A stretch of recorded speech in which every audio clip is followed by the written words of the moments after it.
Hey everyone, Kelly from Auditor Training Online here. Get ready for an interesting episode 8 of Lead the Standard podcast, where we discuss how to boost your ISO confidence with our 5 essential preparation steps. As always, Jackie and I are here to remind you that the ISO world is far from boring and it is feeling a little dull. You're just not working with the right people. And this episode is the perfect example of that. It's packed with laughs, tangents, and relatable real-world stories. But I do promise we will get to the point eventually. And since we're recording live, who knows what else will happen, especially when I wrap up today's episode by questioning Jackie on how she built her confidence outside of the ISO world. So join us today to discover how you too can become more confident in preparing for your ISO journey. In this episode, we are basing our discussion of edition 54 of the Lead the Standard newsletter titled Boost Your ISO Confidence, the Essential Preparation Steps for Success. And we plan to chat about some practical strategies to help you build your confidence along your ISO journey. So if you're up for a good read, you can find that content on our LinkedIn page. Now, as always, I am joined by the amazing Jackie Stapleton and the members of our ATOL community. So one of whom sent us through a bit of a doozy this week, and it's a topic I am sure many of you can relate to. I shall read this email to you. Hi, Jackie. I wanted to reach out because I've been feeling quite nervous about my journey to becoming an ISO consultant. And even though I've been following the steps and doing my best to prepare, I sometimes worry that I won't be confident enough when it's time to face clients. Do you have any advice on how to build confidence through practical steps? Are there specific preparation techniques, resources, or tools that you recommend that I can use to help me feel more prepared and assured? Your guidance would be greatly appreciated as I navigate this path. Thank you so much for your support. Best regards, Alex. So, Jackie, I do believe that you have 5 essential steps to boost ISO confidence, and that you're going to share them with us today to help Alex and feel a little bit more prepared in our ISO journey. Yeah, I do. And I know you want me to get to my short answer, but you know that I always go off on a tangent here, because when you read that out, I see a few things that I don't normally. So when you read that out, you said, do you have any advice on how to build confidence through practical steps? And this isn't anything about Alex, but it's just silly for us to expect that practical steps will give us confidence, I suppose, if you look at it practically. However, that email that Alex sent through did drive me to think, well, what is it? What helped me more so with my confidence and still helps me with my confidence when I'm doing something new? And it is preparation. So that's the key element to this is preparation, because it's sort of like, and I feel like I've said this before, but you know, a young child or a baby has their like little teddy bear or a blankie or something like that. It's like their little, you know, support. Pardon? A security blanket. That's right. So I suppose in my head, that preparation is that security blanket. Okay. But in saying that, I did come up with a few steps. But before I share those with you, in that Lead the Standard, you said it was 54, I shared a quote. I don't know who came up with the quote. I came across it. I think it's an Instagram page I followed, like Champion Mindset or something like this, and they write these quotes on a whiteboard and take a photo and put it up. And, you know, there's some pretty good ones there. On this day, on their whiteboard, it said, confidence is earned, not given. You earn it through your preparation, effort, and mindset. I loved that. When I read it, it was like bing, bing, bing, bing going off. Oh, yeah, all through my head. It's like, oh my goodness, that's exactly, I suppose, that process that I've always followed with preparation to support me, to give me confidence to do something new, deliver something new, start conducting audits, start a podcast. Yeah. Yeah. So we got. Yeah, but the first time or the first few times, it's scary. It's like, oh, I don't know how this is going to work. So I know me, and I think I share it in this Leader Standard. I tend to over prepare. So that's the process I use. So when I saw this quote, confidence is earned, not given, I suppose that goes in line with what I was saying.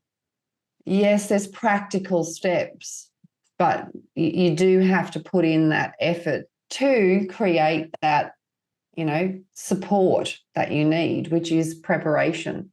And is exactly what that quote said. You earn it through preparation, effort, and mindset. And mindset comes with that. Absolutely. Yeah. Yeah. So, talking yourself through it, seeing a positive outcome, rather than the opposite and thinking, oh, it's all going to be crap. It's not going to work out. I'm going to be so embarrassed, flip that around. So when I saw that quote, it just, brought so much joy, because it was like something that supported that my whole theory of preparation. I just thought I was a bit mad, really.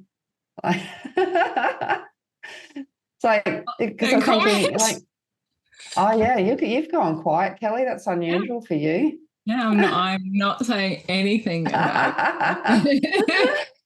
No, I did. I always thought you're just over the top. Why are you doing this? But it's that preparation that, and as I said, over preparation. I feel with something new, I do tend to over prepare, but over time, that over preparation reduces. But I need it at first, because it makes me feel confident. But plus, if something sort of goes off track, I've got something to pull me back to. Yeah. So it's sort of like an audit timetable, isn't it? Yeah. Everything changes. Yeah. I do have a funny story about auditing coming into real life. I feel you just agreed with me then. Yeah. just to shut me up. But anyway. Look, and I think there's effort is really important. And sorry, I'm kind of hijacking here, but this is something that we see very clearly in our virtual training students and our lead auditor skill set students. Ooh. The students that read the instructions, plan and prepare, put in the effort, and have that, I've got this mindset 99.9% of the time. Prepare, effort, mindset, competent result. Those who just go, oh, I've looked at this, I think this is okay, I'm just going to get it done. And I'm going to turn up on the day. Oh, yeah, I'm just going to there's nothing more frustrating than doing a group assessment with someone who just turns up on the day. Mm-hmm. Often they are very confident, ironically, but well, on the outside. Yeah, exactly, on the outside. And that's a good point too. Mindset, take it till you make it, people. Yeah, you can see the people who have that confidence are those people who have followed those steps. They're prepared, they've put in that effort, and they have that mindset because, as you said, I've got a little bit of a backup plan there. I can refer to my notes. Yep. You see us looking around all the time. We have notes here. We over prepared. Yep. Yeah. Now that's a great, I suppose, parallel. And I knew you'd have to take it to training somewhere. But you're absolutely right. That preparation just to turn up for the virtual training, and you can actually see it in the result. And that's what we're looking for, isn't it? Absolutely. Yeah. I've just also, Jackie, just got a chat from one of our live participants, Jessie. She says, for me, it creates a framework and guiding principles to work through. You're not mad. I question that sentence, Jackie. I really do. You're not mad. everyone I think that is great has told me this is key. Oh, see, she's told you that you're not mad and you're great. Jessie's your new favourite student. Well, at least she supported me. You'll get to know you. It's all good. You're all mad Thank here. you, Jessie. Thank you. I'm going to let you continue. Sorry, I hijacked your No, hijack away. I think it was a great parallel to draw. And I didn't think of it obviously at the time. So I will get to the point now. The 5 steps that I put together to help support us through preparation and giving us confidence to move forward. There's five steps. Funny enough, number 1 is develop a detailed preparation checklist. Oh, who loves a good checklist? I've also said number 2, you could possibly conduct mock audits or consults, or even before I delivered classroom training many years or decades ago, I used to just go through and through and through and through the training. I'd have mock training. Yeah, that's right. Just test it out because you don't know until you actually say things out loud. So conduct mock audits, consults or trainings.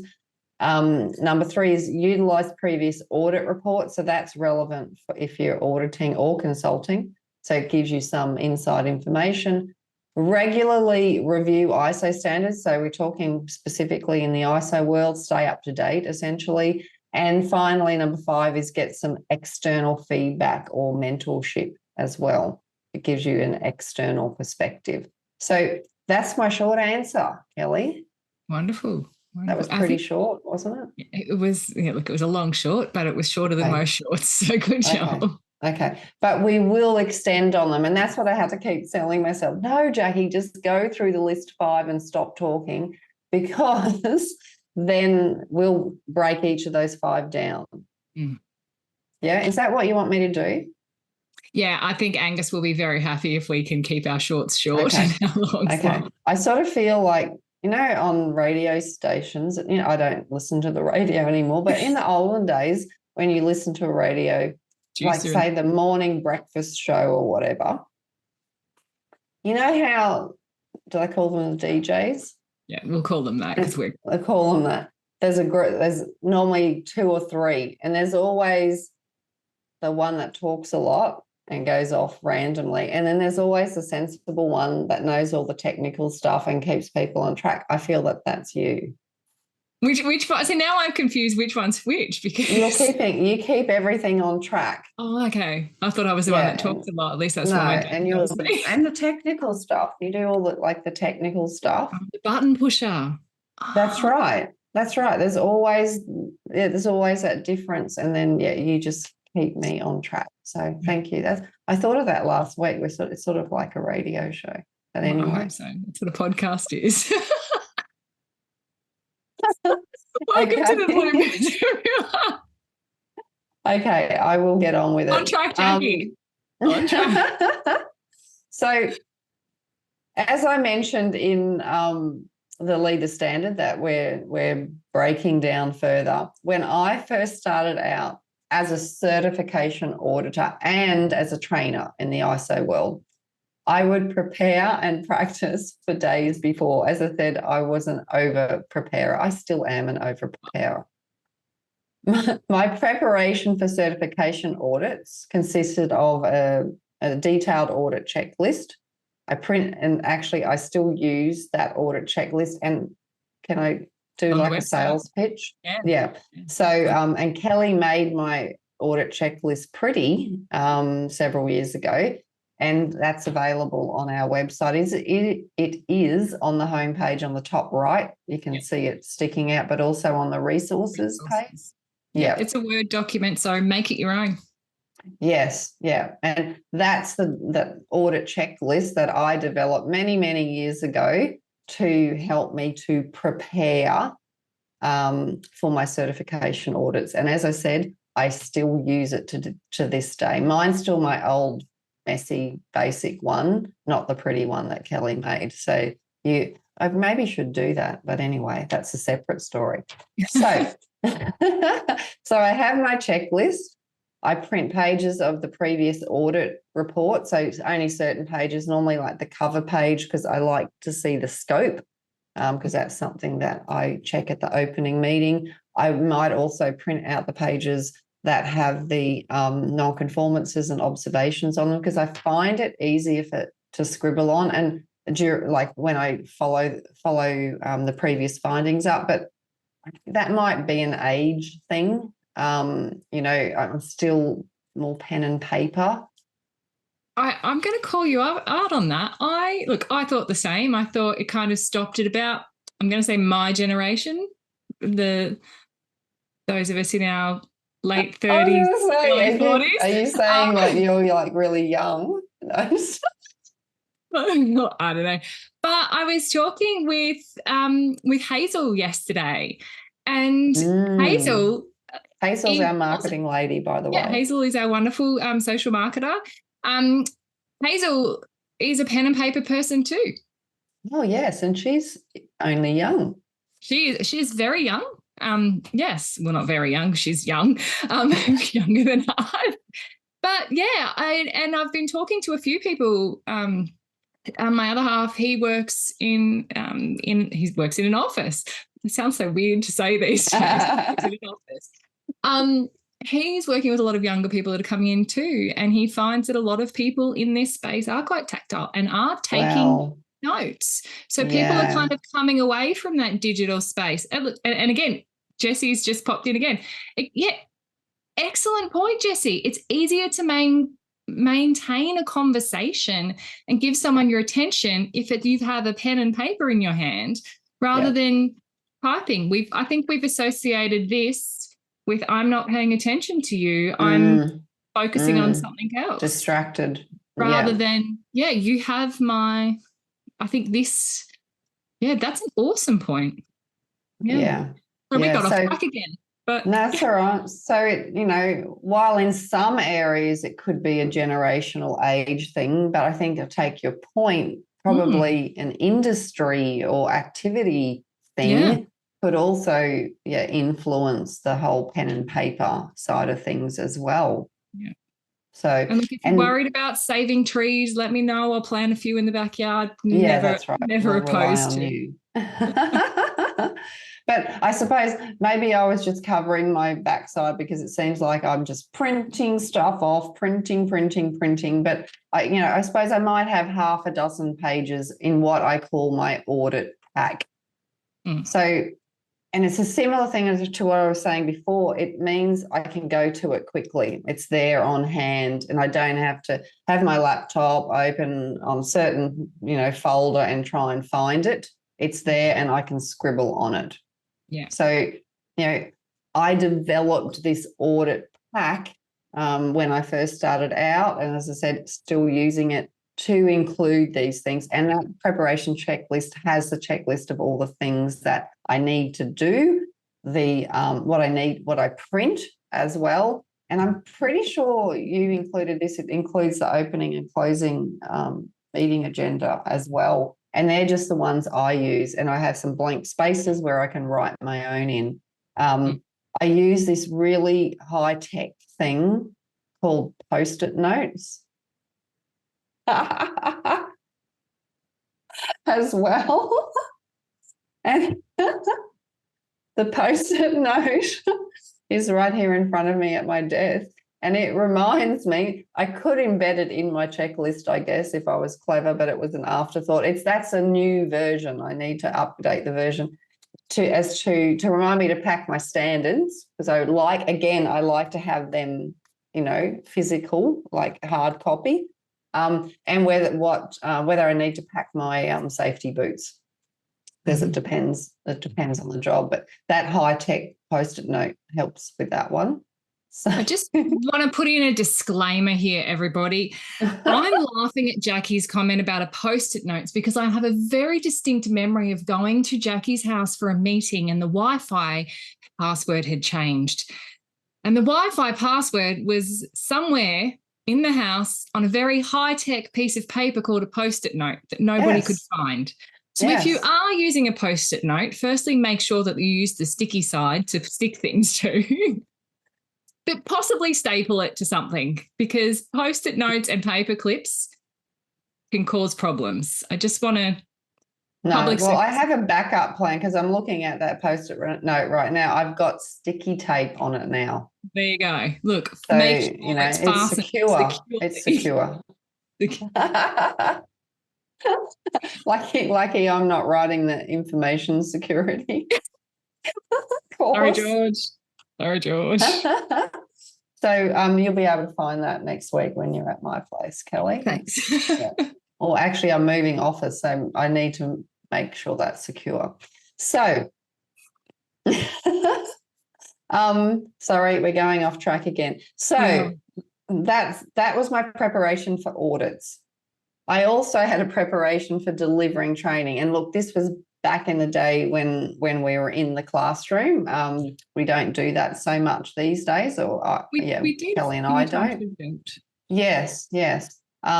But virtual training, we have a run through of the slides, particularly if there has been a significant change. And this is something actually I thought of, Kelly, because you've made some significant improvements to the workbook assessments that they fill in during virtual training. And I know that you send it to myself and Melissa, I think, to check, but it's really hard when you're doing it not in that situation. So it would be, here's preparation for confidence.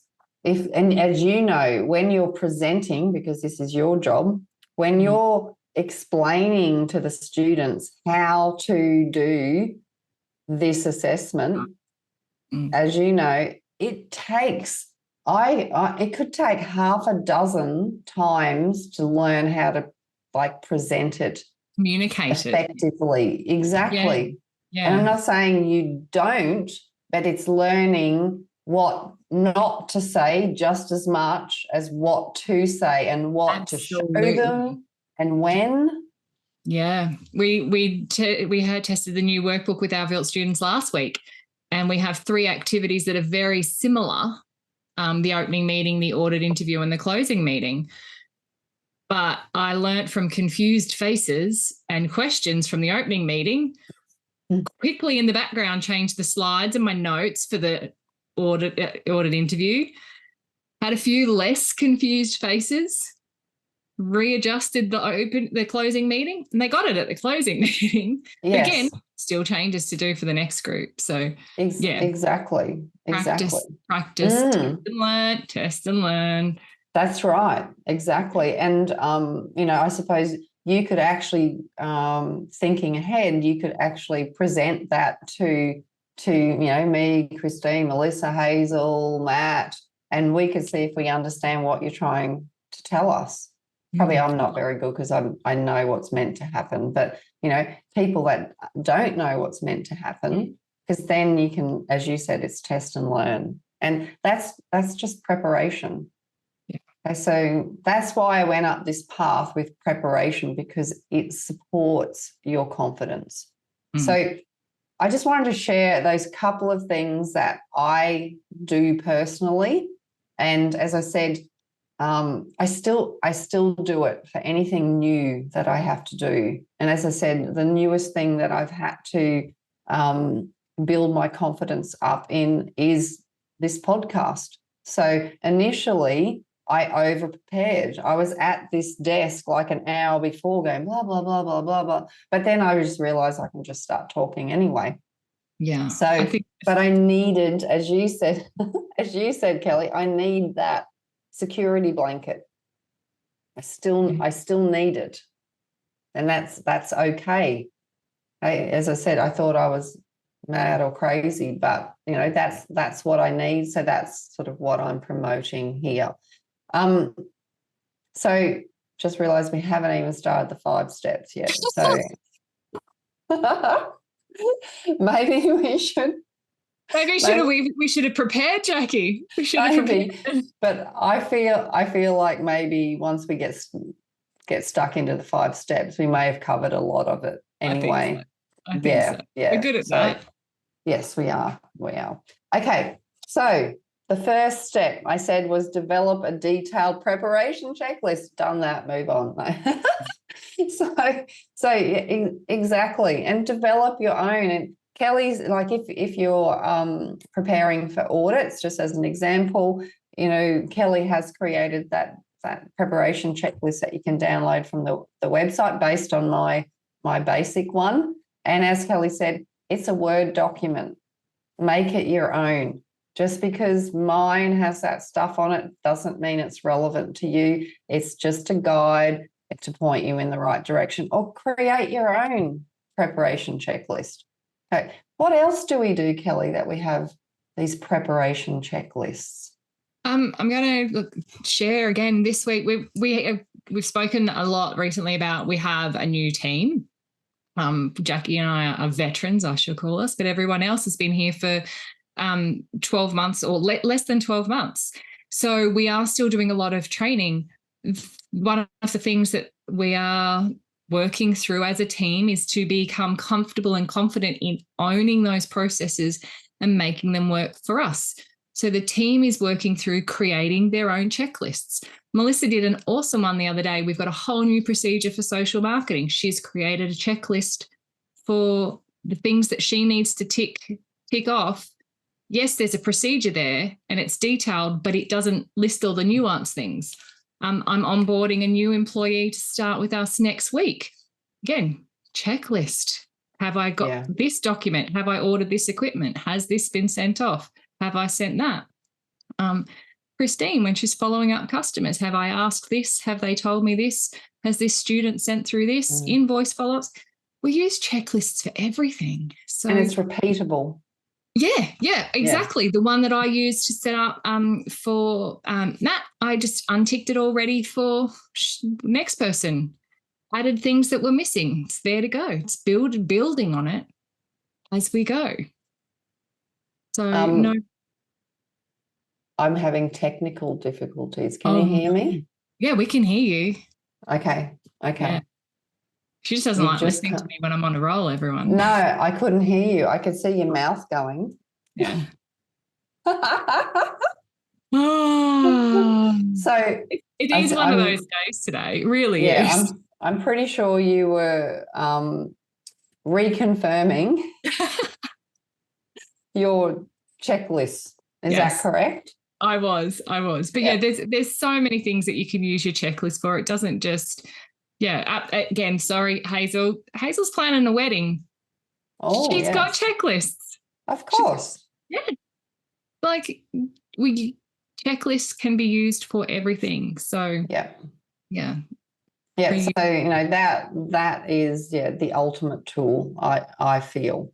For your audit preparation for me, but then you gave some other great examples as well. It supports us to ensure that what we're doing is meeting the requirements. But I suppose, though, Kelly, we're talking about how this supports us and our confidence. Yeah. I think how you tie that back to the confidence, again, that checklist, part of that preparation, if you've ticked something off, okay, I know that I've done that. I can relax. I know that I've got that ready. And you're not fretting, and it leads to that mindset statement at the end. You've prepared with your checklist, you're putting in the effort to apply that checklist, and then as you're ticking off each item, you're having a calmer mindset because you've got that, you've understood that. Oh, worst case, I can fall back on that. It creates that calm. Okay. No, that's right. It is that security blanket, isn't it? Yep. Okay. Got images now of auditors walking into their opening meetings holding blankies and having pacifiers. A weird thought.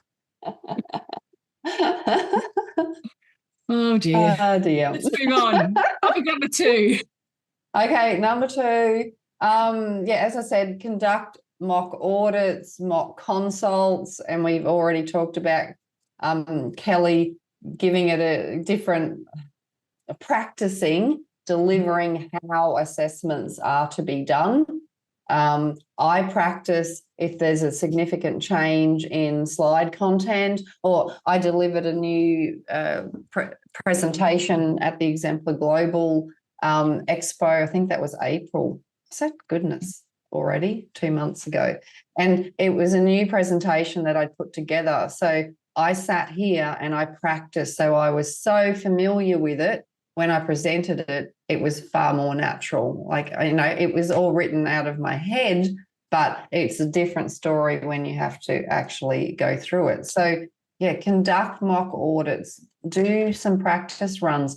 Like, Kelly, we call it, well, we don't want to call it role play, but practice activities, exactly.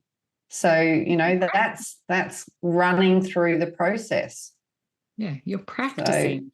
So, yeah.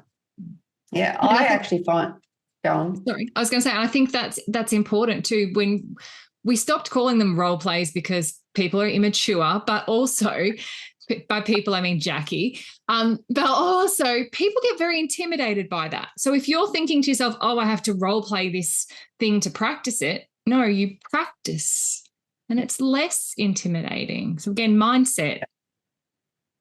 Yeah, absolutely. And I do that. Sorry, I'm giggling like because of role plays.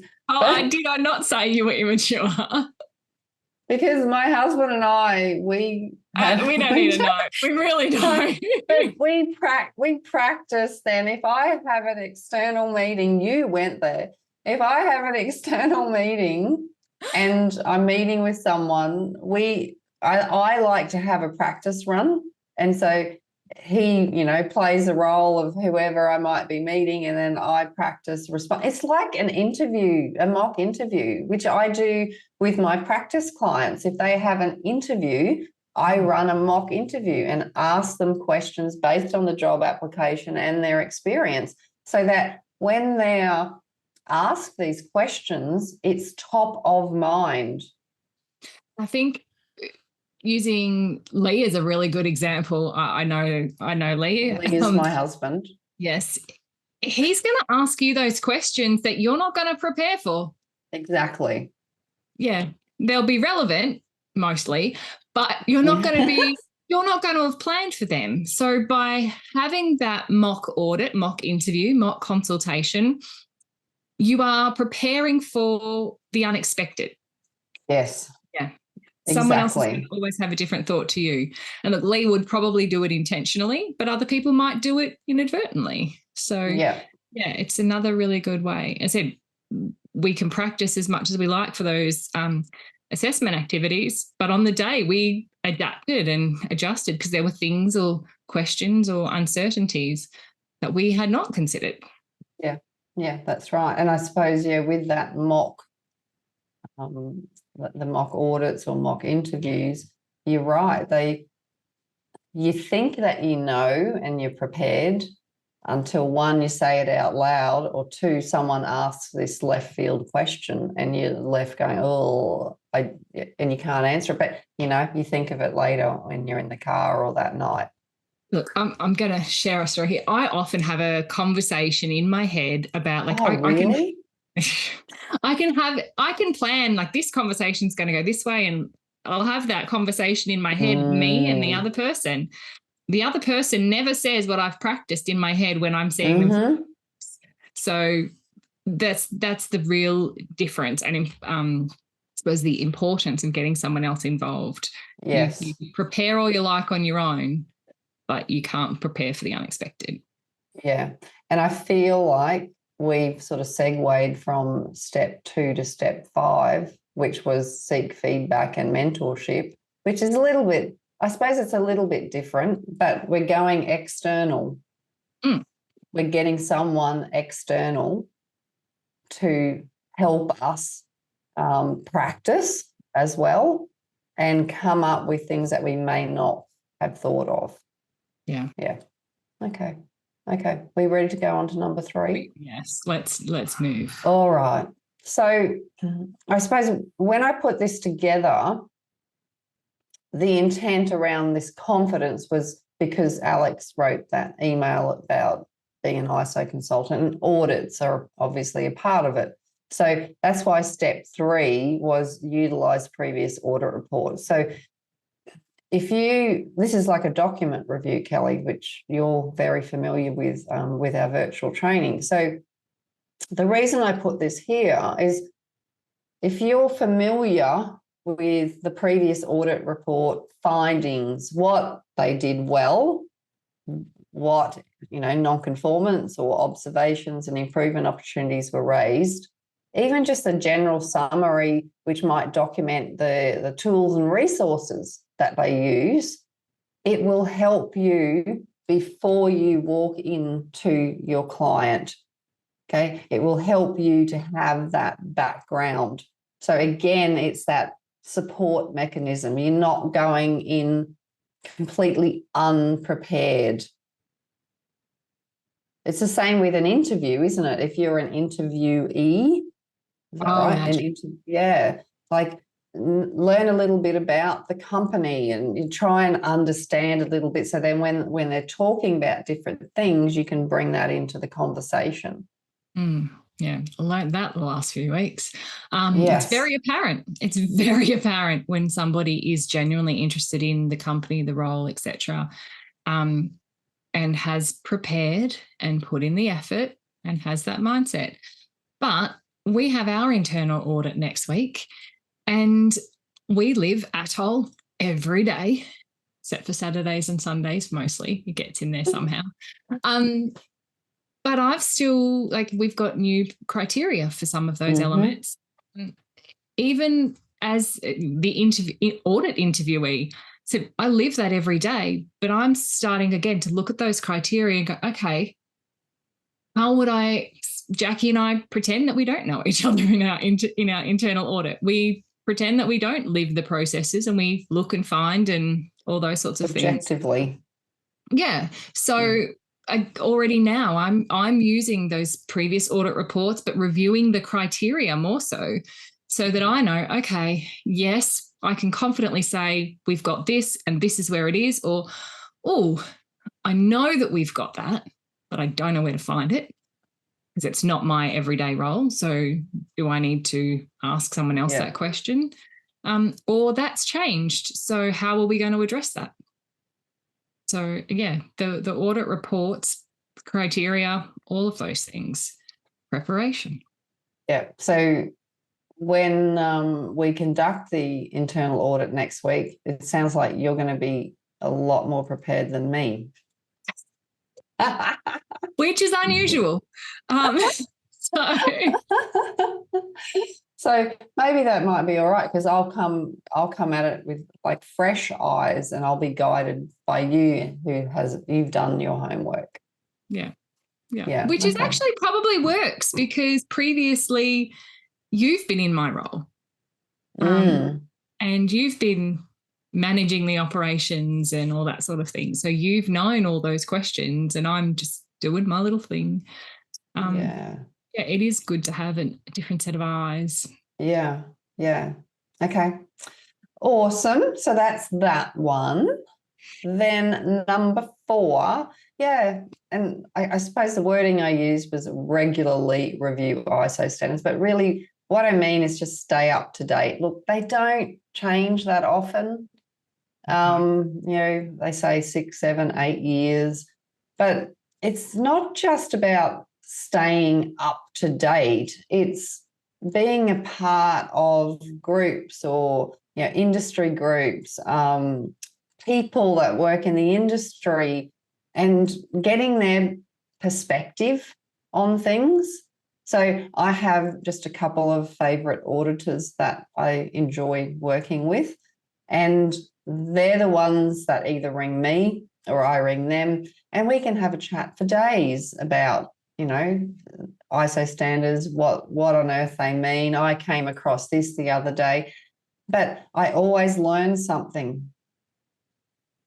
So it gives me, again, this different perspective. So it arms me with more knowledge to make me, build my confidence. So that knowledge, that currency. I was talking to Melissa yesterday. She's our business support admin lady. She's the one that Kelly was training live. Sorry, Melissa. And we were talking about active wisdom. That's coming up. I think it's not till August. It's actually probably one of my favorite articles I've written. And Melissa is creating this amazing workbook to go along with it. So the podcast won't be till August, I don't think. And that just reminded me, this active wisdom. So yes, we are already in the industry. I know the clauses in the standards, but it doesn't mean I'm not learning something new every day. And it's not just from peers, it's actually from clients as well, and students that ask questions and Kelly knows this as well. It makes you think, oh, I've never looked at it that way. So it keeps your brain active within the industry that you know, but it makes you look at things differently. So, we never stop learning. Very important thing for us here at ATOL is the quote, stay curious. Yes, true. Yeah. Ask questions. Read the same thing 3 or 4 times over. You might learn something different from it. It's like when you watch a movie 5 or 6 times, you notice something different every time based on your mindset or what you're looking at it.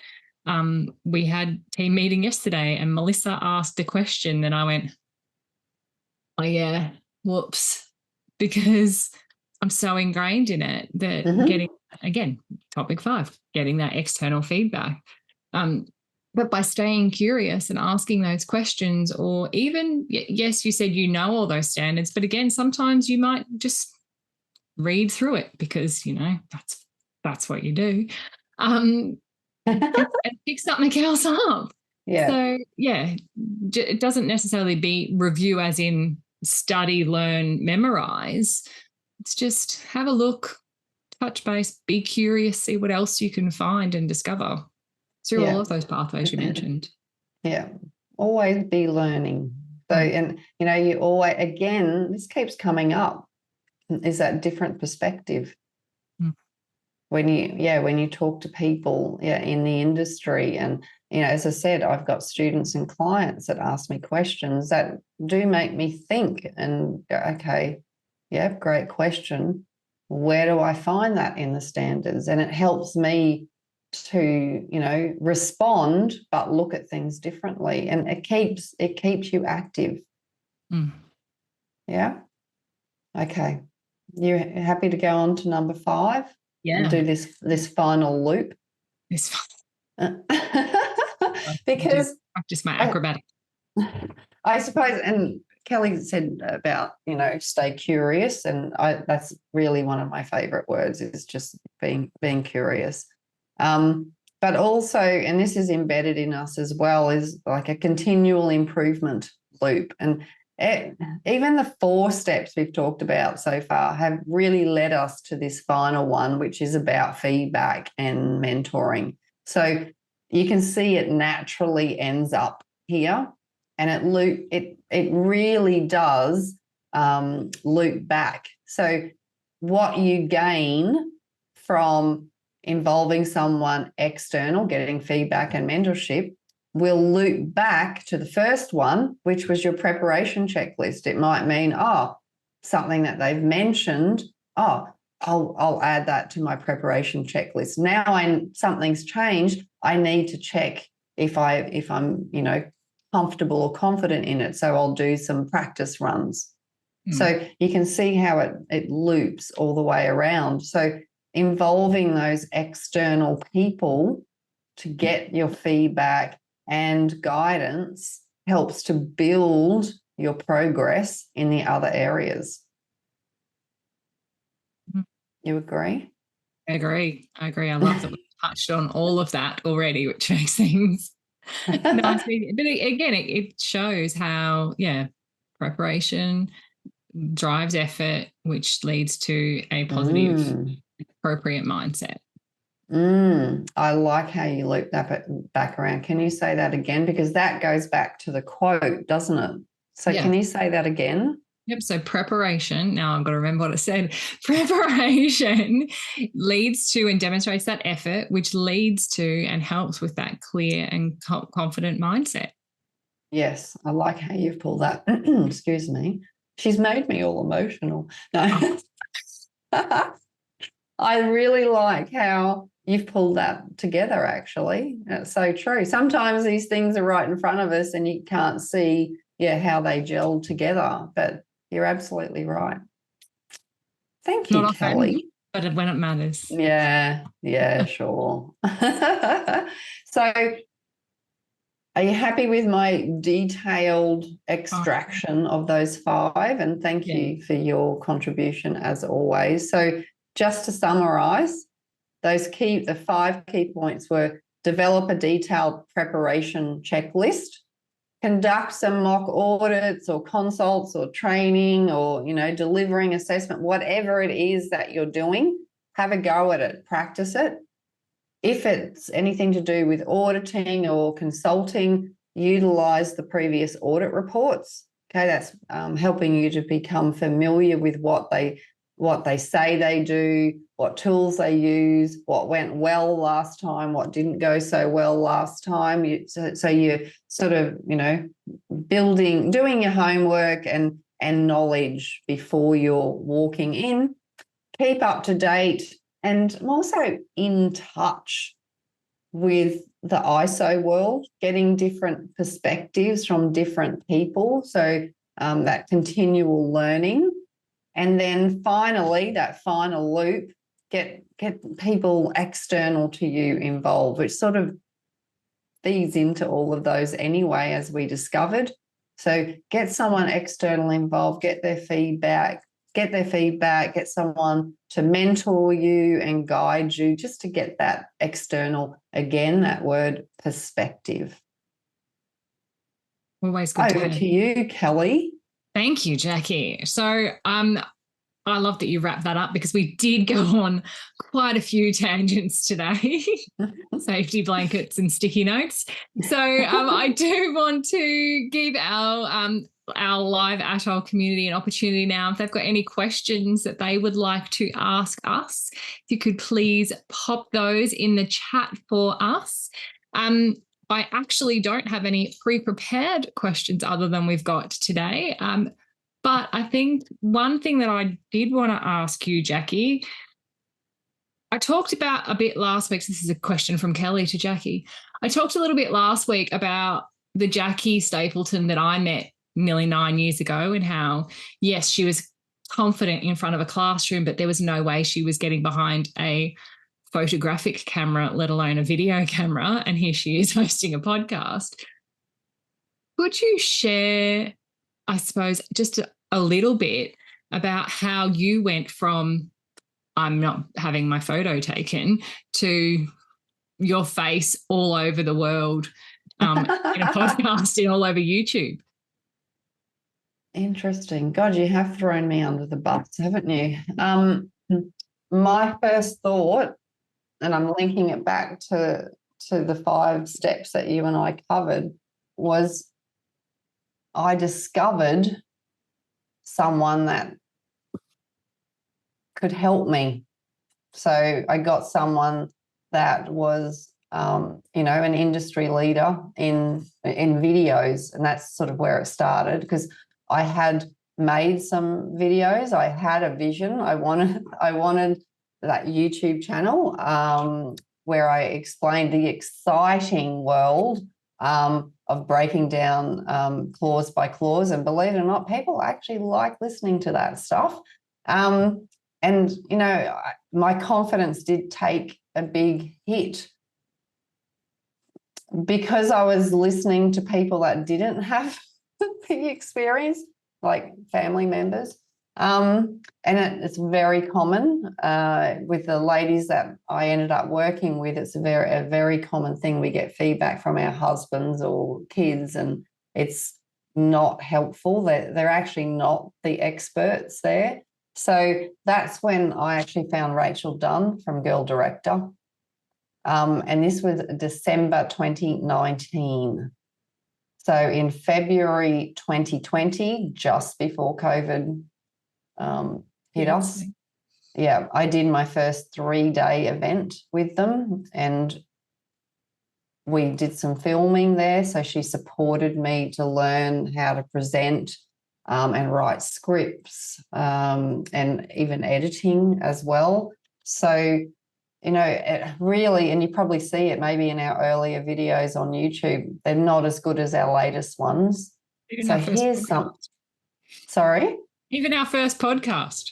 Well, that's right. Exactly. But that's actually a point here. We too often want it to be perfect straight up. It's never going to be.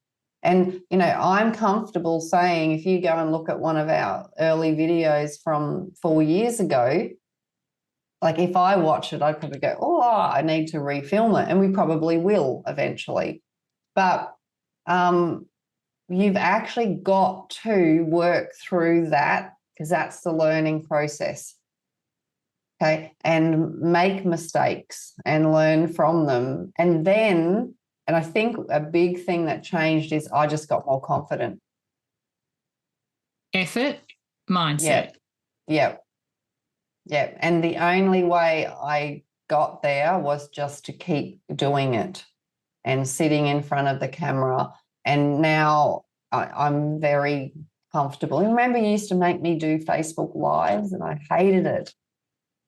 And, I would having anxiety attacks beforehand, but now I'm pretty sure I could pick up anything and just talk, because you made me do it. But it's that as you keep doing it, you become more confident. And and I know we've got, a great video editor and everything now as well, but I think that's the key thing. I might have thrown you under a bus, but I was there to provide CPR when it was needed. Yeah. Exactly.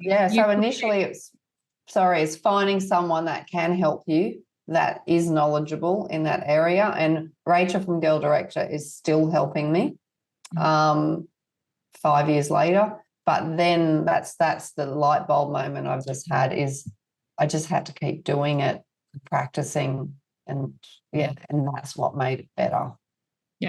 Yeah. You may not have had a checklist, but you had your scripts, you prepared, you practiced, you put in that effort, and then you built that confident mindset. And that's why I used you as my example. So thank you. Yes. Thank you, Jackie. You led me there, didn't you? Lifted you up, helped you along the way. Okay. I am going to call a wrap there today, Jackie. Thank you. It's been a bit of a giggle fest, but I think there's lots of reasons for that. So thank you everyone who has joined us. Jessie, thank you for your comments and questions here in the live stream as well, and to those watching us on Facebook in their quiet zones. Next week, we have something a little bit exciting lined up. Episode number 9, we are going to be talking about ISO Made Easy. Again, nice segue from Jackie's little "Here's my thousands of clause" videos, which do make ISO easy. ISO Made Easy, simple steps for an effective management system. And I think this one is a cracking one for not just people in the ISO world. Anyone who runs a business, I think this one, or works in a business, I think this is going to be a really good one for all of those people, because an effective management system doesn't necessarily need to be certified. So thank you. That's a really good point. Yeah. So thank you, Jackie. Thank you, everyone, to our listeners. And we look forward to seeing you same time, same place next week. Thank you. Thanks for joining us once again as we lead the standard. Make sure to subscribe to our podcast for more episodes just like this. And don't forget to leave a review if you found today's episode informative and inspiring. If you're already an ATOL student, remember, participating in live Q&A sessions just like this is one of the exclusive perks of your enrolment. And if you're not already a student, join us at our website, www.auditortrainingonline.com, to learn more about our courses and how you can start making a difference in your career in ISO management system standards. So join us again next week as we not just meet the standards, but we lead them.